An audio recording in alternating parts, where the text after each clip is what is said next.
अब जैसे आज तुम्हारी पीढ़ी है, आज के टाइम में भी बहुत कुछ सीखने को है। अभी ये आईआईटी वाला लड़का है ना, आईआईटी बाबा के नाम से। जैसे तुम अगर इसको देख रहे हो, धीरे धीरे बेटा इस पे ना एक दुख आने लग गया। जैसे मैं इसको शुरू में देख रही, मुझे लगा वैसे ही कोई लड़का होगा, लेकिन मुझे लगता था कुछ तो गड़बड़ है। ऐसे कोई भी एकदम भगवान की तरफ कोई नहीं चलता बेटा, हम सब सांसारिक हैं। सबको अच्छा लगता है मेरा एक सुंदर सा परिवार हो, मेरे माँ बाप हो, मेरे भाई बहन हो, मेरा कोई हस्बैंड वाइफ बच्चे, अपना परिवार, सबको अच्छी लगती हैं चीजें। उस लड़के का कल एक इंटरव्यू था, वो बहुत अच्छा है, देखने लायक है। वो सबके साथ तो मस्ती मजे कर रहा है, वो खुद भी इनके साथ, मीडिया वो जानता है ये बेवकूफ लोग हैं, वो भी मजे कर रहा है। इक्के दुक्के ने क्वेश्चन ठीक पूछे, उसने आंसर भी ठीक दिए। और उसकी एक क्लिपिंग कल मैंने देखी, वो 5 मिनट भर की, उसमें समझ में आया कि ये लड़का ऐसा क्यों बन गया। उसके साथ बचपन से बहुत उसने ना, जैसे ये ह्यूमन बीइंग हम लोग हैं, तो मन में सबके में इमोशंस होते हैं।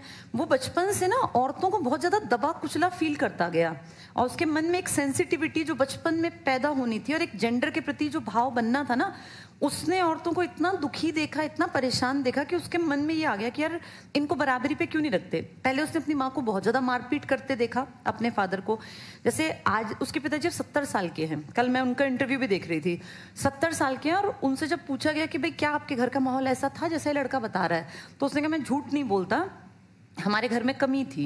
यानी उसने इल ट्रीटमेंट अपनी पत्नी को दिया। बहुत लोग अपने घरों में ऐसे ही हैं, लेकिन बेटा उसने इतनी अति कर दी कि उस लड़के के मन पे वो छाप पड़ गई कि मैं अपनी माँ को बचा नहीं सकता। वो एक ट्रॉमा उसके दिमाग में बैठ गया। एक तो होता है किसी को, ठीक है भैया एक छोटी मोटी लड़ाई, किस घर में लड़ाई नहीं होती, सबके घर में होती है बेटा, ऐसा कोई घर नहीं जहाँ लड़ाई ना हो। लड़ाई ना हो तो हस्बैंड वाइफ हो ही नहीं सकते, हस्बैंड वाइफ हमेशा लड़ेंगे। पर लड़ाई का एक लेवल होना, इतनी लड़ाई कि बच्चे के दिमाग पे असर पड़े उस चीज का।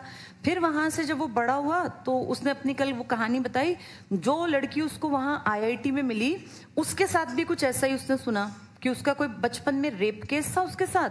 और फिर जब वो बड़ी हुई, इसने तो शादी की नहीं उससे, उसने जहां शादी की वहां उसकी नहीं निभी। तो उसने कई, उसकी लाइफ में 3-4 महिलाएं जो थी ना, उसकी माँ से लेके, बहन से लेके, उसकी गर्लफ्रेंड तक, उन सबकी लाइफ बहुत कष्टमय थी, बहुत परेशानी की थी। तो उसके मन में क्या हुआ कि मैं कुछ भी नहीं कर सकता, अपने इतनी क्लोज जो मेरे आसपास महिलाएं हैं, मैं इनके लिए कुछ नहीं कर पा रहा। और वो इतना ज्यादा अपने आप को असहाय फील करने लगा कि उसको अपने आप से मतलब नफरत होने लगी कि वहां मेरी माँ जब इतनी पिटती थी तब मैं कुछ नहीं कर पाया, अब मेरी जो गर्लफ्रेंड है उसके साथ उसका हस्बैंड इल ट्रीटमेंट कर रहा है, मैं वहां कुछ नहीं कर पाया। तो इन सब चीजों ने ना उसके मन में एक नेगेटिविटी डाल दी। और आदमी क्या करता है, उसको सबसे ज्यादा इजीली अवेलेबल भगवान है बेटा, क्योंकि आप रात में 2 बजे उठोगे तो भी भगवान अवेलेबल है, आप सुबह 4 बजे उठोगे तब भी भगवान सर्वव्यापी है, हर आदमी के लिए हर घड़ी अवेलेबल है। लास्ट में आदमी को लगता है कि मेरा एस्केप कहाँ है, मैं कहाँ जाऊं, तो फिर उसको भगवान दिखता है। जैसे ये बहुत काबिल और बहुत अच्छा लड़का बन सकता था, बहुत अच्छा बाप बन सकता था, बहुत अच्छा पति बन सकता था, बहुत अच्छा बेटा बन सकता था। कैलिबर कितना ज्यादा बेटा, हम तो धूल की कण हैं, जितनी उसने पढ़ाई की हमें कुछ भी नहीं आता। उसने हम मुझसे भी ज्यादा, मैं तो कुछ भी नहीं हूँ। उसकी बातें सुन के लगता है इसने कितना तो हिस्ट्री को पढ़ लिया, उसने नेपोलियन बोनापार्ट पता नहीं क्या क्या पढ़ डाला, हिस्ट्री को लेके, फिजिक्स को लेके, एरोस्पेस इंजीनियरिंग। बेटा इनमें बेसिक चीज भी ना आए हम जैसों को समझ, जो चीजें उसने पढ़ के छोड़ दी। तो कितना ब्रिलियंट लड़का था, लेकिन आज क्या है, आज गलत रास्ते पर, गलत इन द सेंस, ठीक है भगवान का रास्ता बहुत अच्छा है, ये कहने में अच्छा लगता है। अपने बेटे को कोई कह के दिखाया कि मैं अपने बेटे को ऐसा चाहता हूँ बनाना, कोई नहीं चाहता बेटा।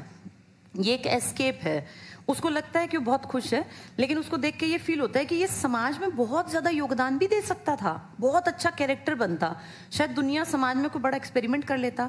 लेकिन वो सब इतनी नेगेटिविटी से घिर गया, इतनी उसने दुख कष्ट देखे। अब उसकी हैबिट देखी, उसने अपने एक हाथ के नाखून बढ़ा रखे हैं, तो उससे पूछा भाई ये तूने क्यों बढ़ा रखे हैं, और कल परसों तो मांग में सिंदूर भर रखा था। तो पूरा उससे पूछा, बोला मैं फील करना चाहता हूँ कि लड़कियां कितनी मतलब सेंसिटिव होती हैं।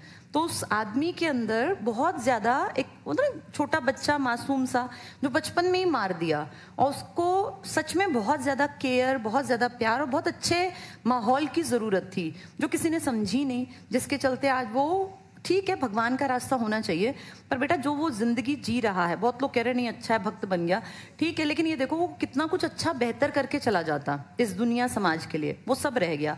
तो ये जो किस्से हैं ना, जैसे उस टाइम पे नल दमयंती से सीखते थे लोग, प्रहलाद के किस्से से सीखते थे, अब भी हमें सीखना है। इस लड़के से जो आज सबसे बड़ा ये टॉक ऑफ द टाउन है आज की डेट में, सबसे ज़्यादा लोग जो बात कर रहे हैं इसी के बारे में ना, सबसे ज़्यादा न्यूज़ में चल रहा है।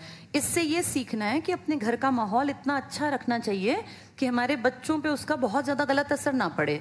अगर आप अपने घर में एक अच्छा माहौल नहीं दे सकते तो फिर ये सोच के चलना चाहिए कि कल को बुढ़ापे में ये एक्सपेक्ट करोगे बच्चा मेरे लिए कुछ करेगा, तो कुछ नहीं कर सकता वो, क्योंकि तुमने उसकी बुद्धि का विकास ही नहीं होने दिया।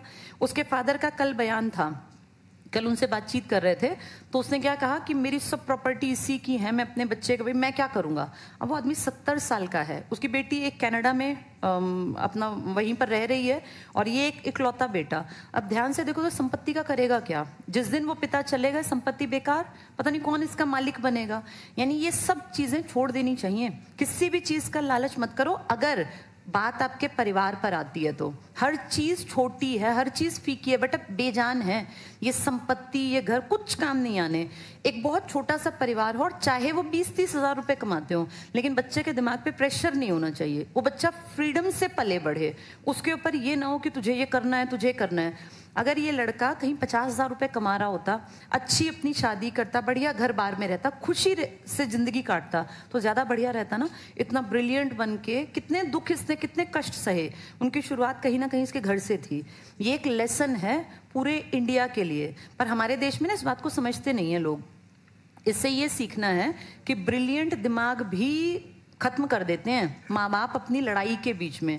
लड़ाई सबकी होती है, ऐसा हो नहीं सकता कि हम लड़े ना इंसान, लेकिन लड़ाई का एक लेवल रखो, बच्चे के लिए वो ट्रॉमेटिक एक्सपीरियंस ना हो। चाहे वो लड़ाई हस्बैंड वाइफ की हो, वो लड़ाई घर में माँ बेटे की हो, चाहे वो लड़ाई भाई भाई की हो, या पत्नी की और देवरानी जो किसी की भी लड़ाई हो। बेटा, लड़ाई इतनी नहीं होनी चाहिए कि बच्चे के लिए वो ट्रॉमा बन जाए। तो ये हमें ध्यान रखना है, इससे ये सीख लेनी चाहिए। ऐसे ऐसे खूबसूरत जिनका जीवन हो सकता था वो बर्बाद हो गए। आज सब बातें कर रहे हैं क्योंकि कुंभ चल रहा है। आज से 6 महीने बाद किसी को याद भी नहीं रहेगा कौन IITN, लेकिन उस लड़के की जिंदगी तो बर्बाद हो गई ना। उसके फादर उन जमीनों का, प्लॉट का, पैसे का क्या करेंगे अब? वो सब वेस्ट है। उससे बहुत बढ़िया होता माहौल अच्छा दे देते, चाहे उसको ना भेजते IIT मुंबई, यहीं कहीं पढ़ लेता, एक अच्छी जिंदगी तो बसर कर लेता, इतना बुरा हाल ना होता। तो ये चीजें ना अभी भी हमें सीखनी है। पहले साधन नहीं थे, आज साधन YouTube है, इसकी जिंदगी से बहुत कुछ सीख सकते हैं। तब लोग कैसे सीखें? तो ये वहां पे स्वांग करके दिखाते कि तुम्हें जिंदगी ऐसी बनानी है। हमारे लिए रोल मॉडल था। तो सांग परंपरा ने लोगों के मन में बहुत कुछ भरा।